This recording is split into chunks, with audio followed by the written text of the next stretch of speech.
진보정당의 스타 정치인이었던 노회찬 정의당 원내대표가 지난 월요일 목숨을 끊었습니다. 불법 정치자금 수수 사실을 인정하고 유명을 달리한 건데요. 그의 죽음을 애석하게 생각하고 있는 국민적 추모 분위기 먼저 살펴보고 오늘 오후에 있었던 민주당 당대표 예비경선 결과도 분석해 보겠습니다. 노회찬 의원이 갑작스럽게 지난 월요일에 이제 목숨을 끊었습니다. 드루킹 쪽으로부터 불법 정치자금을 받았다. 이제 시인하면서 이제 목숨을 끊었는데 돈을 받은 시점이 2016년 3월, 그러니까 20대 총선 직전에 받은 거죠. 네.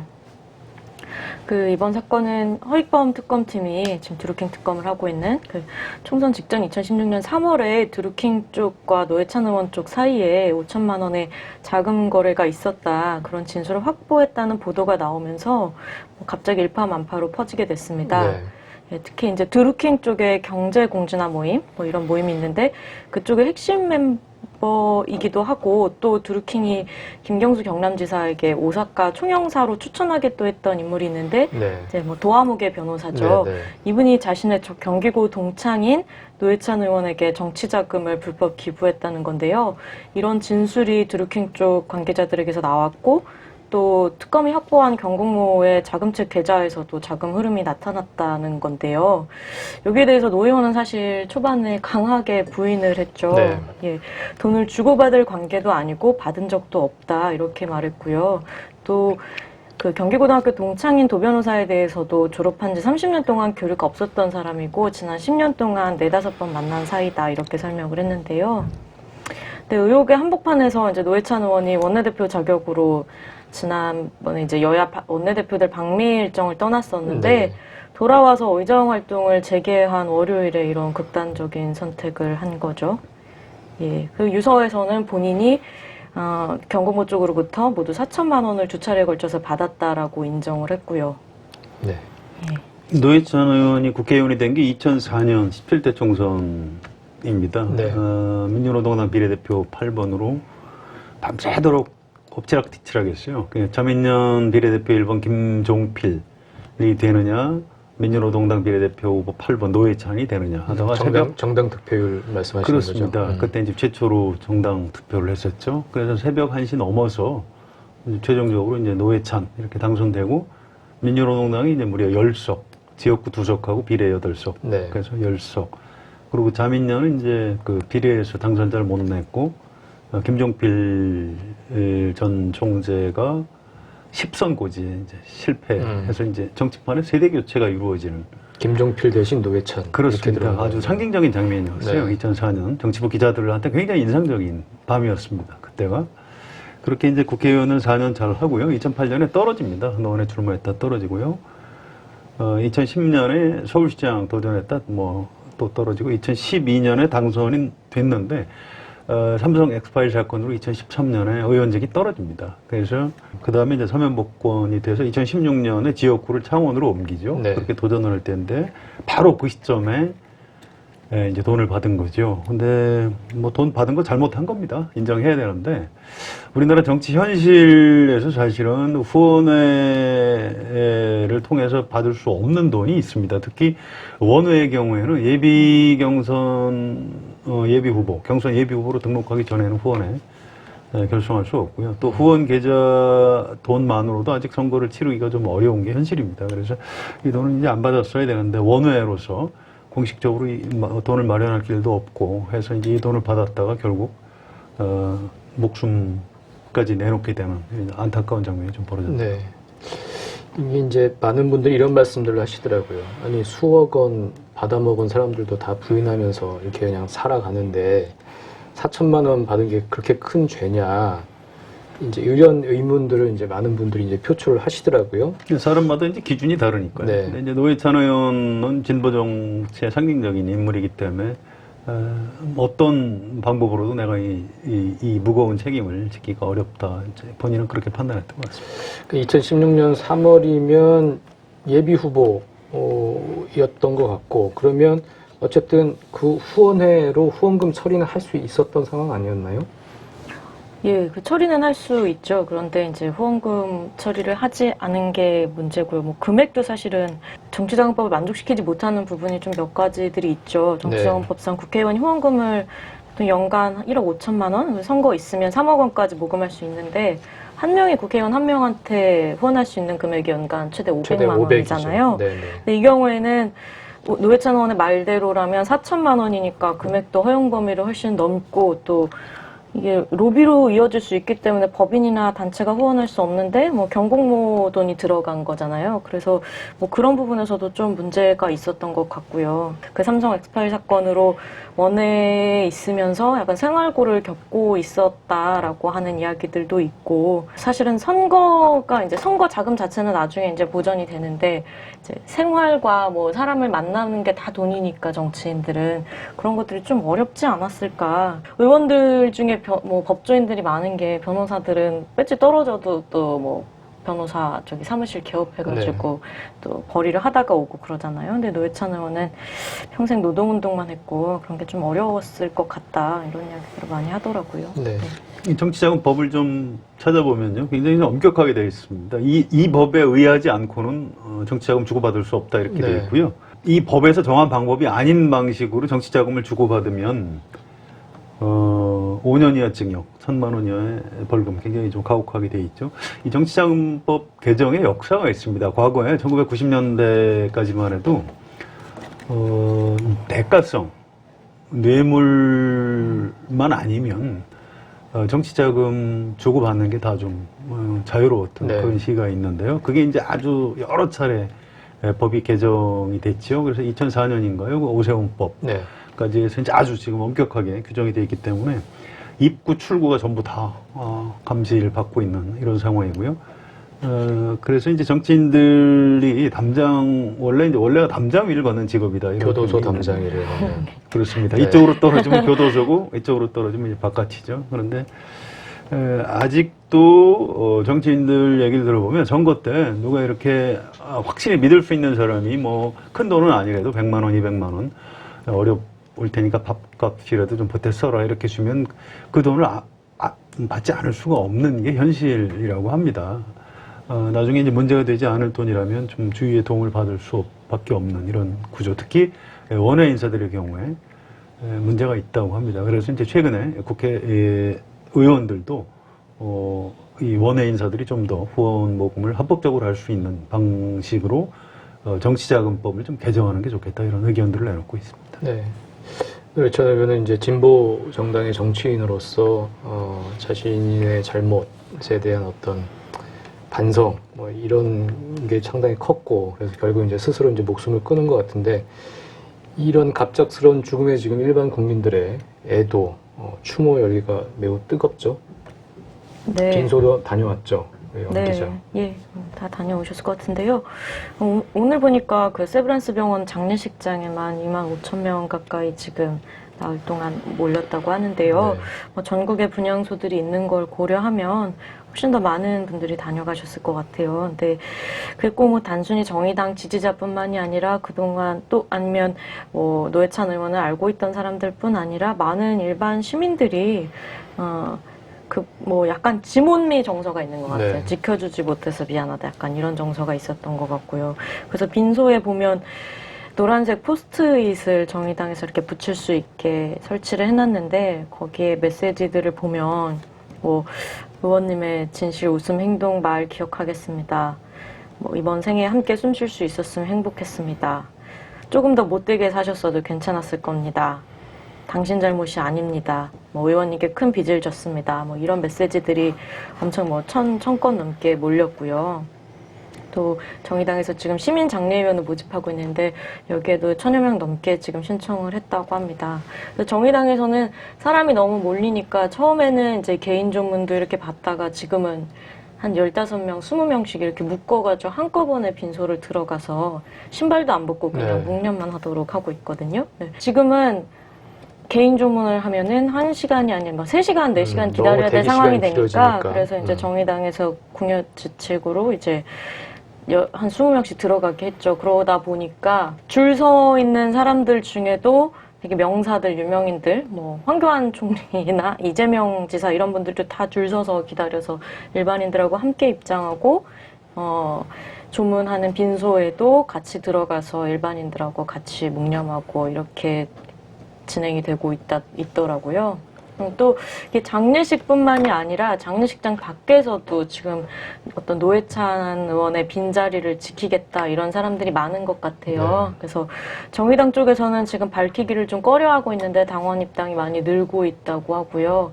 오늘 저희 기자 이야기를 들어보니 지역에서 막 70대 이런 분도 당원 가입을 문의하고 이런다고 하더라고요. 그래서 또 오늘 보니까 여론조사에서도 노 의원이 숨진 날에만 잠깐 정의당 지지율이 좀 빠졌었고 이후 계속 오름세를 보이고 있더라고요. 그래서 그런 것들이 다 아마도 노회찬 대신 정의당을 지키겠다 이런 시민들 마음들이 좀 반영이 된 것 같습니다. 네.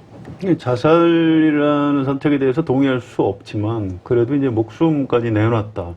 노회찬이라는 정치인이 지키려고 했던 가치가 뭘까 이런 것들을 여러 사람이 이제 생각하기 때문에 그런 현상이 좀 있는 것 같고요. 근데 또 반면에 아주 또 이 정의당을 싫어하고 뭐 어쨌든 뇌물 받은 것 아니냐, 뭐 첼로까지 하는 사람들이 뭐 이중적이다, 뭐 가식적이다 이렇게 비판하는 주로 이제 카카오톡이나 이런 걸 통해서 유포되는 뉴스죠. 그쪽에서는 또 굉장히 또 비판하는 목소리가 있고요. 또 노무현 전 대통령 사례하고 묶어서 그렇게 이제 정치인들이 그런 선택을 하는 게 우리 사회 좀 구성원들, 특히 젊은 사람들한테 어떤 영향을 주겠느냐 이렇게 좀 걱정하는 목소리가 있는 것도 사실입니다. 그런 부분도 좀 우리가 새겨 들어야 될 것 같습니다. 네.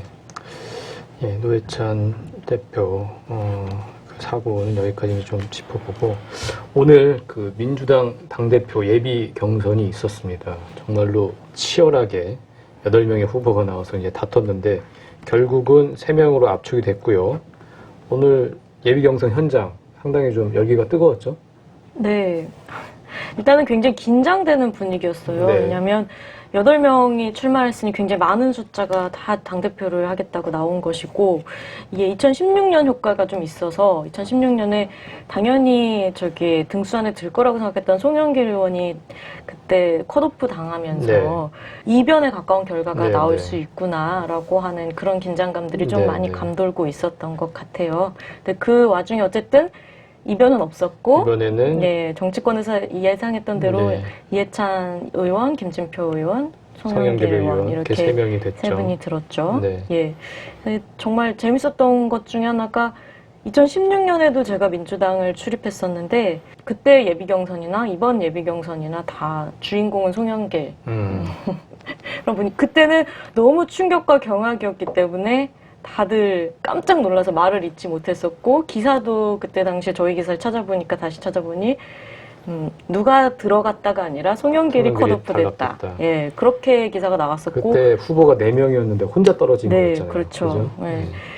근데 이번에는 어떻게 굉장히 그 재수생 프리미엄인지 이제 좀 한 번만 도와달라 이런 뭐 프레임이 좀 먹혔는지 송영길 의원이 3등 안에 들어갔고, 그래서 다른 후보 이해찬, 김진표 후보를 향해서는 어떤 구호도 없었거든요. 근데 현장에서 송영길 이름이 거론이 되자 난리가 났어요. 다. 저 예비 경선 결과 통과했다. 송영길 이름이 딱 나왔을 때. 네. 계속 송영길 화이팅 계속 장내에서 거의 지금 오늘 당선되는 줄 알았어요. 그랬고 기자들도 이해찬, 김진표 두 분은 이제 무난하게 들어갈 거라고 생각을 했었기 때문에 전부 다 송영길 의원한테만 몰린 거예요. 그래서 의원들이 옆에서 지역위원장들이 아니 왜 김진표 의원한테는 아무도 안 가냐 이럴 정도로 3겹 4겹으로 다 송영길 의원만 둘러싸고 있게 되는 뭐 그런 상황이 생겼죠. 오늘 정말 기분이 좋았을 것 같은데요. 한 440명 정도 되죠. 그런데 이분들이 대개 이제 국회의원하고 이제 지역위원장 그리고 주로 기초단체장, 그다음에 이제 지방의회 의장급 정치인들 이런 분들입니다. 그래서 다 그 선거의 귀신들이죠. 선수들이죠. 예, 선거에 귀신들이 모여서 귀신 두목을 뽑는 이런 행사 비슷하기 때문에 이변이 굉장히 많이 벌어질 수 있는 것인데, 굉장히 열심히 선거운동들을 했다고 합니다. 8명이 전부 다 유권자 440명한테 전화를 하도 자주 하는 바람에 핸드폰을 꺼놨다고 그래요. 너무 미안해서. 굉장히 당에서 센 사람들인데 그 전화를 안 받기도 곤란하고 해서 핸드폰을 꺼놓은 사람이 많았을 정도로 아주 치열한 그런 경쟁이 벌어졌는데요. 송영길 후보는 동정표 네. 현장에서 이제 어느 유권자가 저한테 송영길 동정표가 좀 있을 거다 이렇게 귀띔을 해주더라고요. 그런 게 있고 또 8명 후보 중에 이제 유일한 호남 출신이라는 것도 유리하게 작용을 했다고 합니다. 민주화운동 세력을 대표하는 이제 이인영, 또 이른바 친문 실세, 문재인의 복심을 자처하던 최재성 이런 사람들이 이제 떨어진 대목도 좀 눈여겨볼 대목입니다. 당내 어떤 역학 분포, 세력 구도 같은 것들이 지금 조금씩 변화하고 있다 이렇게 보는 게 맞을 겁니다. 네. 이해찬 후보는 뭐 전통적 강자다, 무난하게 이제 컷오프를 통과할 거다 이런 얘기들이 이제 많았어요.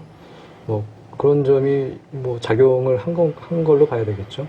그렇습니다. 이해찬 후보는 전통적인 친문 쪽에 좀 나이가 좀 많은 이런 분들의 이제 지지를 많이 받았고요. 뭐 좌장이라고 표현하는데 뭐 좌장급이라고 봐야 되겠죠. 그 다음에 뭐 이를테면 김부겸 좀 장관을 비롯해서 과거에 이제 민주화 운동을 같이 했던 사람들, 또 1988년에 평민연으로 입당을 한 사람이기 때문에 그때 이제 같이 입당을 했던 이런 사람들의 지지를 받았고요. 지금 현재 또 대표, 추미애 대표 이런 사람들의 좀 지지를 받고 있는 걸로 알려져 있습니다. 물론 객관적으로는 엄정 중립이라고 하지만 암묵적인 지원을 받았고요. 또 이제 이재명 경기지사도 좀 이해찬 후보 쪽으로 좀 호의적이었던 걸로 그렇게 분석이 됩니다. 반면에 이제 김진표 후보 쪽은 친문재인 중에서 좀 핵심 인물이죠. 전해철 의원이 아주 열심히 김진표 후보를 지금 돕고 있고요. 그 이제 이번 예비 경선 결과에서도 반영이 됐다고 봐야 됩니다. 또 정세균 전 국회의장하고 김진표 의원하고 아주 특수한 관계입니다. 그래서 정세균 쪽에서 이제 좀 도와줬고, 또 지금 경제가 워낙 어렵기 때문에 이른바 경제 대표론에 동의하는 그런 의원들이 이제 김진표 쪽으로 좀 많이 쏠렸다 이런 부적들을 하고 있습니다. 네. 지금 혼돈의 구도가 예비 경선에서 3명으로 이제 압축이 됐습니다. 그래서 이제는 조금 좀 며칠 있으면 좀 이 앞으로의 이제 구도, 윤곽이 좀 드러나지 않을까. 본 경선에서 누가 이길까 이런 얘기들이 나올 것 같은데 앞으로 어떻게 될까요? 물론 이게 예측하는 게 쉽지는 않을 텐데 어떻게 보세요? 한 달입니다, 무려. 네. 그래서 무슨 일이 벌어질지 알 수 없고요. 며칠 지나서 윤곽이 나오지 않을 것 같습니다. 지금 문재인 대통령하고 당 지지도가 하락세에 있는데 이게 누구한테 유리하게 작용할지 이런 것들이 아직은 좀 분석이 좀 잘 안 되고 있고요. 이번에 그 대의원들 비중이 꽤 높은 편입니다. 전체에서 이제 45%가 대의원이고요. 또 권리당원이 40%, 여론조사가 15%인데 대의원 한 표의 비중이 권리당원들의 한 12~13배 정도 되는 걸로 지금 현재 그렇게 분석이 되고 있습니다. 그래서 대의원들을 지금 지역위원장들하고 국회의원들이 새로 이렇게 막 이제 선정을 하고 있는데, 전당대회 앞두고 대의원 선정을 하면 대개 자기 말을 잘 듣는 사람들을 대의원으로 이렇게 추천을 하게 돼 있죠. 그래서 지역위원장 또는 국회의원들을 많이 확보하는 후보가 좀 유리하지 않겠느냐. 대의원 투표가 이제 8월 25일 당일 현장 투표에서 한꺼번에 다 하게 돼 있습니다. 그래서 마지막 순간까지 누가 이길지 예측하기가 좀 어렵다 이런 분석들이 많은 것 같습니다. 지금 대의원 표값이 권리당원 표보다 훨씬 높다는 10배가 것은 넘는다는 거죠. 권리당원 수가 많아졌기 때문에 그렇습니다. 권리당원 숫자가 워낙 많아졌기 때문에 네. 권리당원은 ARS 투표로 하죠. 20일부터 22일까지 하고요. 대의원들은 25일 날 당일날 현장 투표를 하게 돼 있습니다.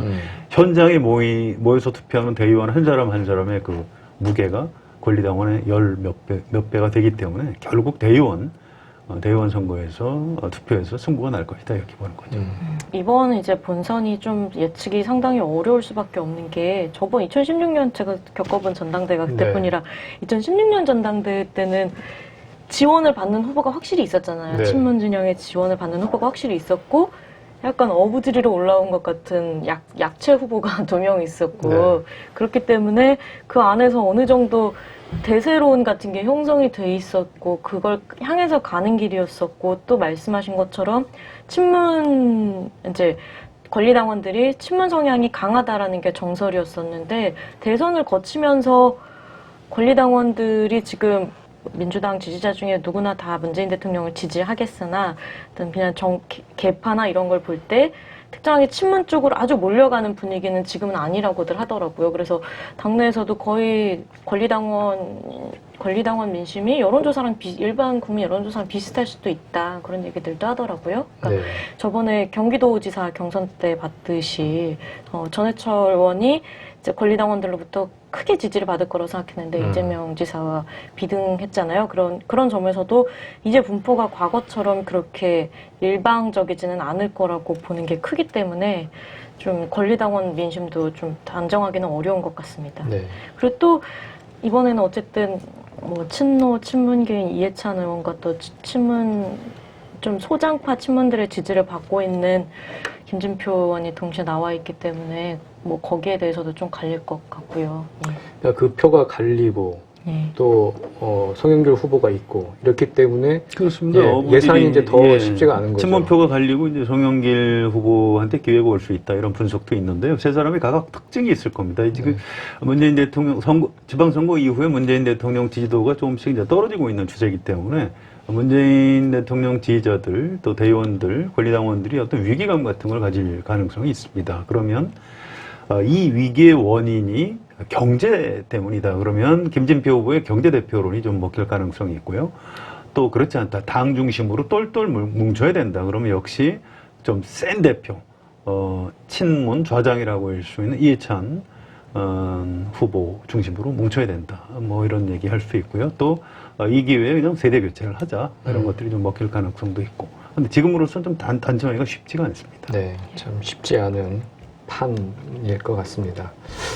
네, 오늘 더정치 클로징은 노회찬 의원 얘기를 안 할 수가 없겠습니다. 노회찬 의원이 드루킹 쪽으로부터 받은 4천만 원이 그 경공모 회원들로부터 모금된 돈이었다고 하는데요. 이걸 정상적으로 후원금 처리를 했다면 아무런 문제가 되지 않았을 겁니다. 후원금 처리를 하지 않은 것에 대해서 노회찬 의원은 유서에서 어리석은 선택이었으며 부끄러운 판단이었다고 밝혔습니다. 이를 깨끗이 인정하고 용서를 구했으면 좋았겠다. 살아서 용서를 구했으면 좋았겠다는 그런 아쉬움이 드는데요. 고군분투하는 진보 정치의 길에 다시는 이런 비극이 없기를 바랍니다. 더정치 오늘은 여기까지고 앞으로 지금 2주 동안 더정치는 하기 휴가에 들어갑니다. 2주 뒤에 다시 건강한 모습으로 찾아뵙겠습니다. 감사합니다.